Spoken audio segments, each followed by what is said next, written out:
Audio Jungle.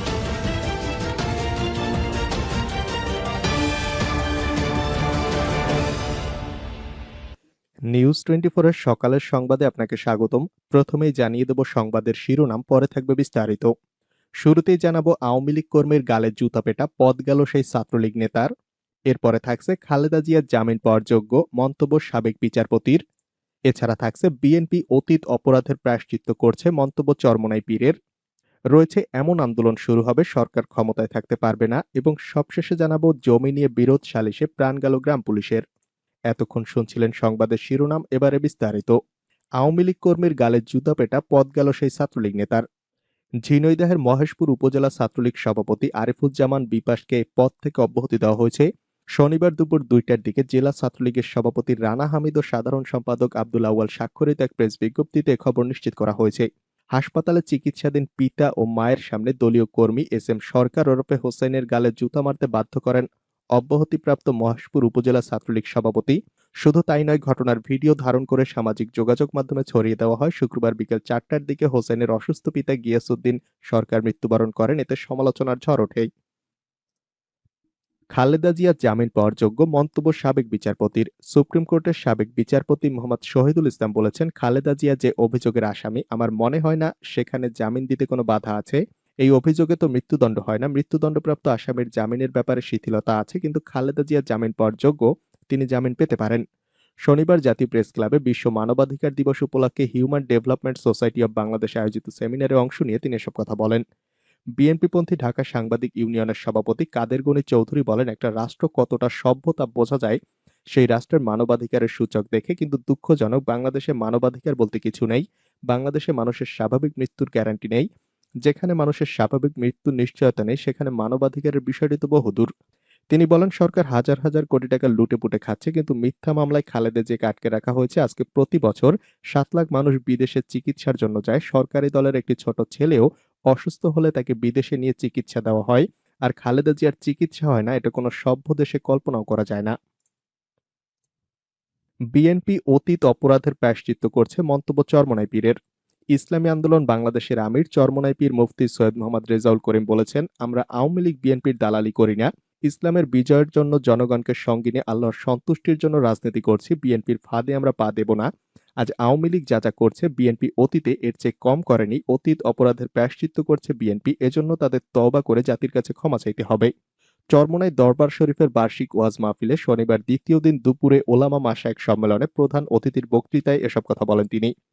Charmonai পীর আরো বলেন, বিএনপি একদিকে নির্বাচনে না যাওয়ার বুলি দিচ্ছে, আবার জাতীয় সংসদে প্রতিনিধিত্ব করছে ও স্থানীয় সরকার নির্বাচনে দলীয় নেতাকর্মীদের মাঠে নামিয়ে দিয়েছে। এর মাধ্যমে বিএনপির স্ববিরোধী ও বর্ণচোরা রাজনীতি প্রকাশ পাচ্ছে।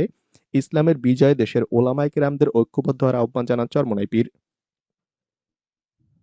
এমন আন্দোলন শুরু হবে, সরকার ক্ষমতায় থাকতে পারবে না। ছাত্রদলের কেন্দ্রীয় সভাপতি ফজলুর রহমান খোকন বলেছেন, গুম, খুন, গ্রেফতার ও নির্যাতন চালিয়ে দেশে ভীতিকর পরিস্থিতি তৈরি করা হচ্ছে। হাজার হাজার কর্মী ডাকের অপেক্ষায় আছেন। অচিরেই সেই ডাকে এমন আন্দোলন সংগ্রাম শুরু হবে যে তাতে সরকার ক্ষমতায় থাকতে পারবে না।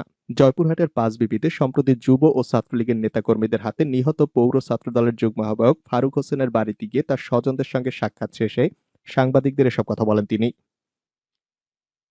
জমি নিয়ে বিরোধ সালিশে প্রাণ গেল গ্রাম পুলিশের। কুমিল্লার মেঘনা উপজেলায় সালিশ বৈঠকে পরিমল চন্দ্র নামে এক গ্রাম পুলিশ সদস্য মারা গেছেন। শনিবার উপজেলার চন্দনপুর ইউনিয়ন পরিষদ ভবনে এ ঘটনা ঘটে।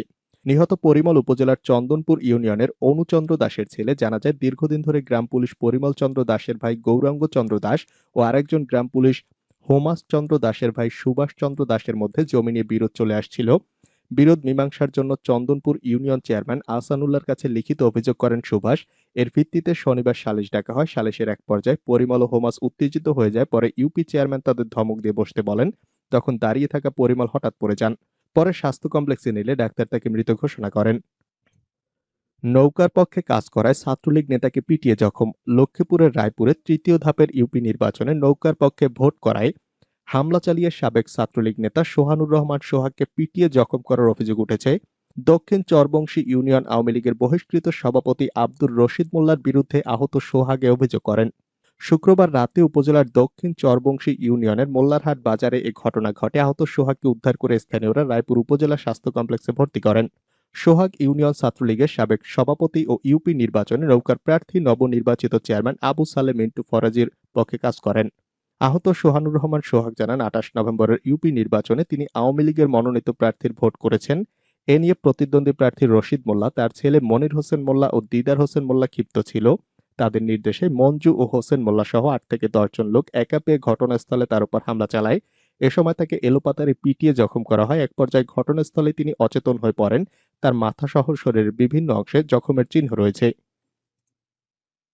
বিজিবির ক্যাম্প থেকে হাতকড়াসহ পালিয়ে গেলেন এক ব্যক্তি। লালমনিরহাটে বাংলাদেশ বর্ডার গার্ডের হাতে মাদকসহ আটক হওয়া এক ব্যক্তি পালিয়ে গেছেন। আজ শনিবার ভোরে কালীগঞ্জের লোহাকুচি বিওপি ১৫ বিজিবি ক্যাম্প থেকে মনসুর আলী নামের এক ব্যক্তি পালিয়ে যান। মনসুর আলী মালগাড়া গ্রামের মৃত ওসমান গনির ছেলে। বিজিবি ও স্থানীয় সূত্রে জানা যায়, গতকাল শুক্রবার রাত ১০টার দিকে লোহাকুচি বিওপির টহল দলের সদস্যরা মালগাড়া এলাকা থেকে ৩ কেজি গাঁজা, একটি মোটরসাইকেল সহ মনসুর আলীকে আটক করেন। পরে তাকে হাতকড়া পরেই ক্যাম্পে নেওয়া হয়। আজ ভোরে তিনি ক্যাম্প থেকে হাতকড়া সহ পালিয়ে যান। এ বিষয়ে বিজিবির ১৫ ব্যাটালিয়নের অধিনায়ক lieutenant colonel S M Touhidul Alam বলেন, হাতকড়া সহ মনসুর আলী নামের এক ব্যক্তি পালিয়ে গেছেন বলে শুনেছি। ঘটনাটি নিশ্চিত হতে তদন্ত করা হচ্ছে। কালীগঞ্জ থানার ভারপ্রাপ্ত কর্মকর্তা ওসি গোলাম রসুল জানান, বিজিবির পক্ষ থেকে এক আসামির পালিয়ে যাওয়ার বিষয়ে একটি লিখিত অভিযোগ দেওয়া হয়েছে। তদন্ত করে আইনগত ব্যবস্থা গ্রহণ করা হবে। পাশাপাশি অভিযুক্ত পলাতক আসামিকে ধরার চেষ্টা চলছে। মার্কিন যুক্তরাষ্ট্রের নিষেধাজ্ঞাকে চমক বললেন মির্জা ফখরুল। পুলিশের আইজি বেনজির আহমেদ সহ র্যাবের সাবেক ও বর্তমান ৬ কর্মকর্তার বিরুদ্ধে মার্কিন যুক্তরাষ্ট্রের নিষেধাজ্ঞাকে চমক হিসাবে দেখছেন বিএনপির মহাসচিব মির্জা ফখরুল ইসলাম আলমগীর। তিনি বলেন, আমরা এখন দেখতে চাই মানবাধিকার লঙ্ঘনকারীদের বিরুদ্ধে সরকার কি ব্যবস্থা নেয়। তিনি বলেন, আজকে একটি খবর বেরিয়েছে র্যাব নিয়ে, যারা মানবাধিকার লঙ্ঘন করেছে তাদের ভ্রমণে নিষেধাজ্ঞা দিয়েছে যুক্তরাষ্ট্র। এটি হওয়ার কথা, এটি তাদের পরিণতি। শনিবার সকালে ঢাকা রিপোর্টার্স ইউনিটিতে বিএনপির চেয়ারপারসন বেগম খালেদা জিয়ার মুক্তি ও বিদেশে সুচিকিৎসার দাবিতে ও স্বাধীনতা যুদ্ধে জিয়াউর রহমানের ভূমিকা শীর্ষক আলোচনা সভায় তিনি এসব কথা বলেন। আলোচনা সভার আয়োজন করে national peoples party NPP. Fakhrul বলেন, আমরা এতদিন ধরে বলে আসছি মানবাধিকার লঙ্ঘন করা হচ্ছে। আমরা বলে আসছি এই সরকার রাষ্ট্রযন্ত্রকে ব্যবহার করছে, পুলিশকে ব্যবহার করছে, প্রশাসনকে ব্যবহার করে মানুষকে হত্যা করতে। আজকে প্রমাণিত হয়েছে। দেখতে চাই যারা মানবাধিকার লঙ্ঘন করেছে তাদের বিরুদ্ধে সরকার কি ব্যবস্থা নিচ্ছে। তিনি বলেন, দেশনেত্রী বেগম খালেদা জিয়া একজন মুক্তিযোদ্ধা। তিনি পাকিস্তানি বাহিনীর হাতে বন্দী ছিলেন। আমাদের ভারপ্রাপ্ত চেয়ারম্যান তারেক রহমান আরেকজন মুক্তিযোদ্ধা। তিনি শিশু মুক্তিযোদ্ধা। তিনিও তখন মায়ের সাথে কারাগারে ছিলেন। বেনজির র্যাবের ডিজি সহ ৭ কর্মকর্তার উপর যুক্তরাষ্ট্রের নিষেধাজ্ঞা।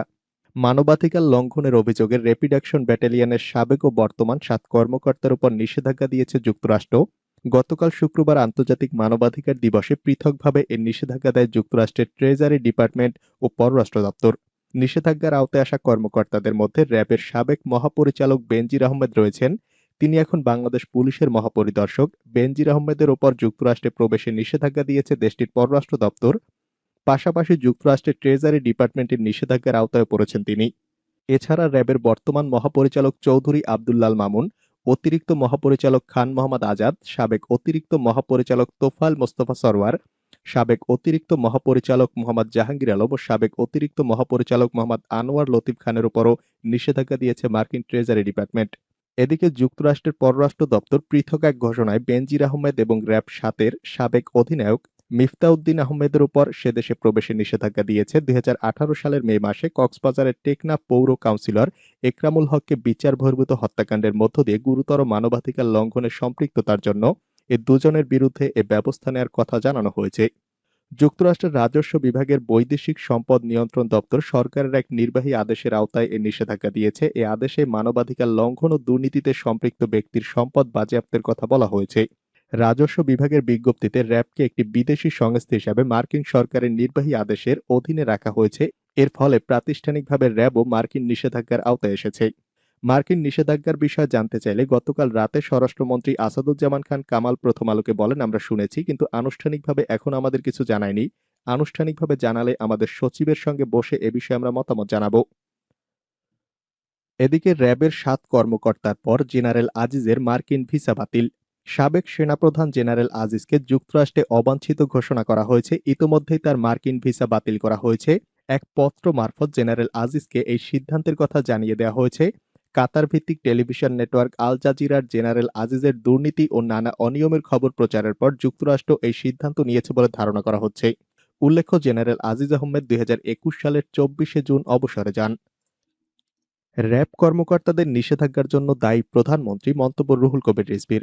বিএনপির সিনিয়র যুগ্ম মহাসচিব রুহুল কবির রিজভী বলেছেন, যুক্তরাষ্ট্রে একটি গণতন্ত্র সম্মেলন হয়ে গেল অথচ বাংলাদেশকে ডাকা হলো না। এরপর বাংলাদেশের আইনশৃঙ্খলা রক্ষাকারী বাহিনীর ৭ কর্মকর্তার যুক্তরাষ্ট্রে প্রবেশে নিষিদ্ধ করা হয়েছে। লেখাপড়ার জন্য তাদের সন্তানদের নিষিদ্ধ করা হয়েছে। শুধু তাই নয়, মার্কিন অর্থ এবং পররাষ্ট্র মন্ত্রণালয় নিষেধাজ্ঞা দিয়েছে, যুক্তরাষ্ট্রে এসব কর্মকর্তার অর্থ থাকলে সেগুলো বাজেয়াপ্ত হবে। এর বাইরে থাকলেও সেগুলো বাজেয়াপ্ত হবে। এজন্য দায়ী কে? এজন্য দায়ী আপনি, প্রধানমন্ত্রী শেখ হাসিনা। রাজধানীতে জাতীয় প্রেস ক্লাবের সামনে আজ শনিবার দুপুর 12:30টার দিকে ডক্টরস অ্যাসোসিয়েশন অব বাংলাদেশ আয়োজিত এক মানববন্ধনে এসব কথা বলেন রিজভী। খালেদা জিয়াকে বিদেশে নিয়ে সুচিকিৎসা, তার স্থায়ী মুক্তি ও জিয়াউর রহমানের পরিবারের সদস্যদের নামে রুচিহীন বক্তব্যের প্রতিবাদে এ মানববন্ধন হয়। রিজভী আরও বলেন, কেন তারা নিষিদ্ধ করেছে? তারা তো চোখ বন্ধ করে নেই। বাংলাদেশে কি হচ্ছে তারা সবাই দেখছে। ইলিয়াস আলী, চৌধুরী আলম সহ অনেকে গুম হয়েছেন। তারা কি জানে না কেন গুম হয়েছে, কে গুম করেছে? আপনারা মনে করেছেন চোখ বন্ধ করলে প্রলয় বন্ধ হয়ে যাবে, কিন্তু চোখ বন্ধ করলে প্রলয় বন্ধ হয় না, সেটা এখন শুরু হয়েছে।